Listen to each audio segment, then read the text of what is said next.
Bismillahirrahmanirrahim. Assalamualaikum warahmatullahi wabarakatuh. Apa kabar siswa-siswi di rumah? Ibu doakan semoga kita selalu sehat walafiat dan dalam lindungan Allah Subhanahu wa taala. Amin ya rabbal alamin. Pada kesempatan kali ini, Ibu akan menjelaskan materi tentang mata pelajaran biologi.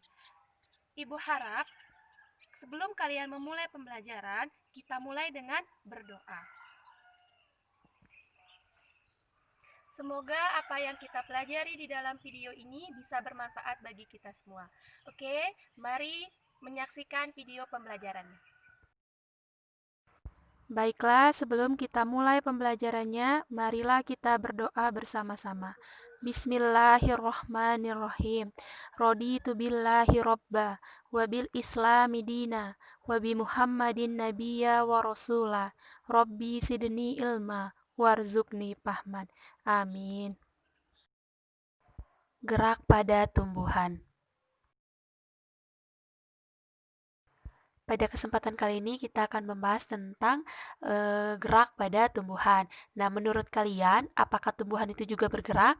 Jika dia benar bergerak, bagaimana gerakan pada tumbuhan? Serta bagian apa saja dari tumbuhan itu yang bergerak?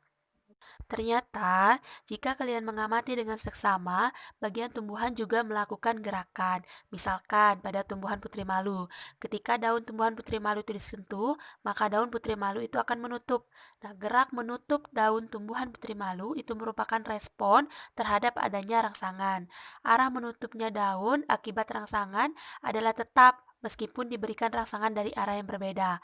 Nah, bagaimana daun putri malu itu dapat menutup? Ketika daun putri malu itu dikenai rangsangan, maka akan terjadi aliran air dan ion pada bagian ketiak daun. Adanya aliran air ini menyebabkan kadar air pada ketiak daun itu berkurang sehingga tekanannya mengecil. Akibatnya daun putri malu akan menutup dan tampak seperti layu. Nah, meskipun pada pergerakan daun putri malu tidak ada perpindahan tempat, namun tumbuhan putri malu tersebut masih dianggap sebagai kategori bergerak. Dan berdasarkan asal datangnya rangsangan, gerak pada tumbuhan itu secara umum dibedakan menjadi tiga, yaitu gerak endonom, gerak higroskopis, dan gerak esionom. Yang pertama, gerak endonom. Gerak endonom ini juga dikenal dengan gerak autonom. Nah, pernahkah kalian melihat tumbuhan yang namanya Hydrilla verticillata? Tumbuhan Hydrilla verticillata ini adalah jenis tumbuhan yang hidup di dalam air. Jika kalian mengamati daun tumbuhan dari Hydrilla ini, maka kalian akan dapat melihat struktur seperti dinding tembok yang di dalamnya itu terdapat butiran bulat berwarna hijau, ya, seperti pada gambar. Nah, struktur seperti tembok tersebut merupakan sel daunnya. Di dalam sel daun tersebut itu terdapat cairan yang disebut dengan sitoplasma. Dalam sitoplasma itu terdapat butiran berwarna hijau yang disebut dengan kloroplas. Jika kalian mengamati kloroplas tersebut secara seksama, kalian akan melihat kloroplas tersebut bergerak berkeliling atau berotasi di dalam sel. Nah, pergerakan tersebut sebenarnya diakibatkan dari pergerakan atau aliran sitoplasma yang di dalam sel dari daun hidrilla. Nah, gerak ini terjadi secara spontan dan berasal dari dalam sel tumbuhan tersebut. Gerak yang terjadi akibat rangsangan yang berasal dari dalam sel atau tumbuhan, nah gerakan tersebut yang disebut dengan gerak endonom. Selanjutnya adalah yang kedua, gerak higroskopis. Gerak higroskopis adalah gerak bagian tumbuhan akibat adanya perubahan kadar air atau kelembaban di dalam sel, sehingga terjadi pengerutan yang tidak merata pada sel-sel penyusun bagian tumbuhan. Contohnya adalah gerak membukanya sporangium pada tumbuhan paku dan tumbuhan lumut, serta pecahnya kulit buah polong-polongan yang sudah kering. Yang ketiga adalah gerak esionom. Gerak esionom adalah gerak tumbuhan yang disebabkan oleh adanya rangsangan dari luar tubuh tumbuhan atau dari lingkungan sekitarnya. Nah, berdasarkan respon gerak yang dilakukan oleh tumbuhan, gerak esionom itu dibagi lagi menjadi tiga, yakni gerak tropisme, gerak taksis, dan gerak nasti. Yang pertama adalah gerak tropisme. Gerak tropisme ini adalah gerak tumbuhan yang arah gerakannya itu dipengaruhi oleh arah datangnya rangsangan. Misalkan rangsangannya datang dari arah kanan, maka nanti arah gerak tumbuhan itu juga akan bergerak arah kanan. Nah, arah gerak tumbuhan yang mendekati arah datangnya rangsangan itu yang disebut dengan istilah tropisme positif. Tetapi jika arah gerak tumbuhan itu menjauhi arah gerak rangsangan, itu yang disebut dengan gerak tropisme negatif. Misalkan contohnya tadi, jika suatu tumbuhan mendapat rangsangan cahaya matahari, jika daun tumbuhan atau batang tumbuhan tersebut mengikuti arah dari sinar matahari, maka itu disebut dengan gerak tropisme positif karena dia mengikuti arah datangnya rangsangan. Tetapi jika arah gerakannya itu berlawanan dengan arah rangsangan, maka itu yang disebut dengan gerak tropisme negatif. Oke, gerak tropisme ini sendiri berdasarkan jenis rangsangan yang mempengaruhinya, dia dibedakan lagi menjadi 5 macam, yaitu fototropisme, geotropisme, hidrotropisme, tigmotropisme, dan kemotropisme. Yang pertama, gerak fototropisme. Gerak fototropisme adalah gerak tumbuhan yang dipengaruhi oleh rangsangan cahaya. Jika tumbuhan yang arah tumbuhnya itu mendekati sumber cahaya, maka itu disebut dengan fototropisme positif. Dan jika dia menjauhi arah datangnya cahaya, maka disebut dengan fototropisme negatif. Contohnya adalah gerak ujung tumbuhan ke arah cahaya. Selanjutnya adalah gerak geotropisme. Gerak geotropisme adalah gerak tumbuhan yang dipengaruhi oleh gravitasi bumi. Nah, melalui gambar 1.49 itu, kalian dapat melihat akar jagung tumbuh menuju ke arah bawah atau menuju ke pusat bumi. Nah, setelah jagung diletakkan pada posisi miring, akar menjadi bengkok dan tumbuh kembali menuju ke pusat bumi. Perhatikan pertumbuhan batang jagungnya. Nah, terlihat arah pertumbuhan batang itu ke atas atau menjauhi pusat bumi. Setelah jagung diletakkan pada posisi miring juga, batangnya menjadi bengkok dan tumbuh kembali menuju ke atas atau menjauhi pusat bumi. Arah gerak akar dan batang jagung tersebut terjadi karena pengaruh gravitasi bumi. Gerak akar dan batang yang demikian itu disebut dengan geotropisme atau juga tropisme. Gerak akar yang menuju ke pusat bumi itu yang disebut dengan geotropisme positif. Sedangkan gerak batangnya yang menjauhi pusat bumi itu yang disebut dengan geotropisme negatif. Nah, gerak yang ketiga ini adalah gerak hidrotropisme. Selain tumbuh menuju pusat bumi itu, gerak pertumbuhan akar juga dipengaruhi oleh sumber air. Pertumbuhan akar yang menuju ke sumber air itu yang disebut dengan gerak hidrotropisme. Maha kuasa Allah yang telah memberikan tumbuhan kemampuan tersebut sehingga tumbuhan dapat terus mendapatkan air dan tetap dapat hidup.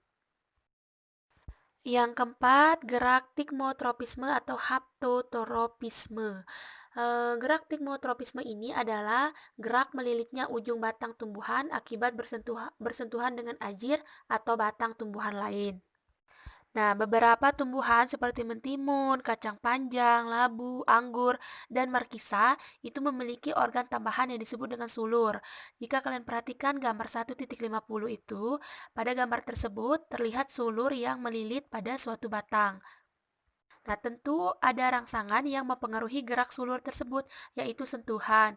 Gerak melilitnya sulur tumbuhan pada tempat rambatannya itu merupakan contoh dari gerak tigmotropisme. Yang kelima adalah gerak kemotropisme. Gerak kemotropisme ini adalah gerak tumbuhan ke arah rangsangan yang berupa zat kimia. Contohnya itu adalah gerakan bulu serbuk menuju sel telur yang dipengaruhi oleh zat gula atau zat kimia yang dikeluarkan oleh bakal buah. Nah, contoh ini itu ada kaitannya dengan tumbuhan dalam melangsungkan kehidupan. Maha besar Allah yang yang memberikan kemampuan untuk bereproduksi bagi makhluk hidup. Reproduksi tumbuhan ini itu melibatkan proses penyerbukan namanya, yaitu peristiwa jatuhnya serbuk sari ke kepala putik. Nah, di kepala putik ini serbuk sari akan berkecambah dan membentuk bulu serbuk yang akan membawa gamet jantan atau yang dikenal dengan spermatozoid. Spermatozoid ini akan menuju ke gamet betina atau sel telur. Jika kalian perhatikan gambar 1.51, eh, rangsang rangsangan yang mempengaruhi pergerakan bulu serbuk itu menuju sel telur itu dipengaruhi oleh zat gula atau zat kimia yang dikeluarkan oleh bakal buah. Nah, gerak tropisme yang dipengaruhi oleh zat kimia itu yang disebut dengan kemotropisme tadi. Nah, setelah tadi gerak tropisme, sekarang kita akan membahas gerak taksis. Gerak taksis ini masih bagian dari gerak esionom. Nah, gerak taksis adalah gerak pindah tempat seluruh bagian tumbuhan yang arahnya itu dipengaruhi oleh sumber rangsangan. Kalau tadi gerak tropisme itu hanya sebagian atau bagian-bagian tertentu saja dari tumbuhan. Misalkan sulurnya, ujung ujung tangkainya, akarnya, batangnya. Nah, kalau pada gerak taksis ini yang berpindah tempat itu adalah seluruh bagian tumbuhannya yang dipengaruhi oleh sumber rangsangan. Nah, gerak taksis ini itu biasanya dilakukan oleh organisme bersel satu. Misalnya itu pada Euglena viridis namanya. Euglena viridis ini merupakan organisme yang dapat dikelompokkan ke dalam alga atau protista yang mirip tumbuhan. Nah, karena dia ini memiliki klorofil dan mampu melakukan fotosintesis. Ingat kembali ya, protista itu adalah kelompok kingdom yang anggotanya memiliki ciri tumbuhan dan beberapa juga memiliki ciri hewan. Nah, Euglena viridis ini dalam hidupnya itu membutuhkan cahaya. Oleh karena itu, Euglena viridis akan bergerak mendekati sumber cahaya. Namun, jika intensitas cahayanya itu terlalu tinggi, maka Euglena viridis akan berusaha menghindar juga. Nah, kemampuan berpindahnya Euglena viridis itu disebabkan karena organisme ini memiliki alat gerak yang berupa flagella dan reseptor cahaya. Pergerakan Euglena viridis ini yang disebut dengan fototaksis. Nah, contoh gerak taksis yang lainnya selain fototaksis itu adalah kemotaksis. Contoh gerak kemotaksis itu adalah gerakan spermatozoa, tumbuhan lumut, dan tumbuhan paku. Nah, tumbuhan lumut dan tumbuhan paku itu bereproduksi secara seksual, akan menghasilkan sel kelamin jantan yang disebut dengan spermatozoid. Spermatozoid ini mampu bergerak menuju ke sel kelamin betina yang terdapat pada arkegonium akibat tertarik oleh zat gula dan protein tertentu yang dihasilkan oleh arkegonium. Pergerakan spermatozoid ini merupakan contoh dari kemotaksis. Kenapa? Karena spermatozoid ini bergerak secara utuh, bergerak menuju ke arkegonium karena dipengaruhi oleh zat gula dan protein. Zat gula dan protein ini kan merupakan bahan kimia. Makanya pergerakan spermatozoid menuju ke arkegonium yang dipengaruhi oleh zat gula atau protein ini itu yang disebut dengan gerak kemotaksis. Gerak yang ketiga adalah gerak nasti. Gerak nasti ini adalah masih bagian dari gerak esionom. Gerak nasti adalah gerak tumbuhan yang arah gerakannya tidak dipengaruhi oleh arah datangnya rangsangan. Dia berbeda dengan gerak tropisme. Gerak tropisme tadi itu arah gerakannya dipengaruhi oleh arah rangsangan. Kalau gerak nasti ini arah gerakan tumbuhannya itu tidak dipengaruhi oleh datangnya rangsangan. Nah, gerak nasti itu dibagi menjadi gerak seismonasti, niktinasti, fotonasti, dan termonasti. Yang pertama, gerak fototropisme. Gerak fototropisme adalah gerak tumbuhan yang dipengaruhi oleh rangsangan cahaya. Jika tumbuhan yang arah tumbuhnya itu mendekati sumber cahaya, maka itu disebut dengan fototropisme positif. Dan jika dia menjauhi arah datangnya cahaya, maka disebut dengan fototropisme negatif. Contohnya adalah gerak ujung tumbuhan ke arah cahaya.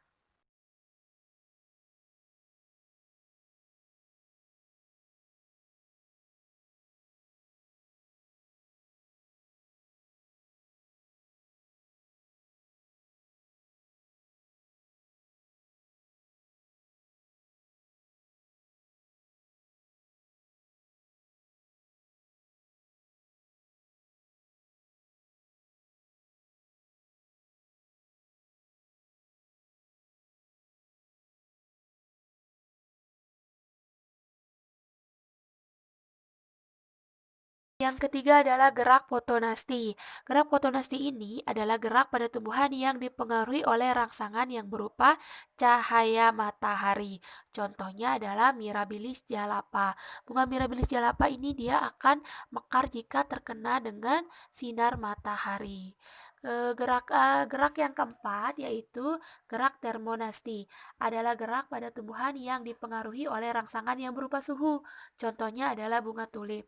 Bunga tulip ini adalah jenis bunga yang biasa tumbuh pada negara atau tempat dengan 4 musim. Bunga tulip ini biasanya mekar pada musim semi. Itu disebabkan karena suhu udara pada musim semi itu terasa lebih hangat.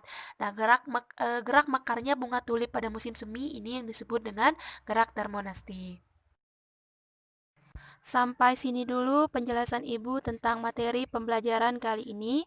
Marilah kita tutup dengan sama-sama membaca doa kafaratul majelis. Subhanakallahumma wa bihamdika asyhadu alla ilaha illa anta astaghfiruka wa atubu ilaik. Wassalamualaikum warahmatullahi wabarakatuh.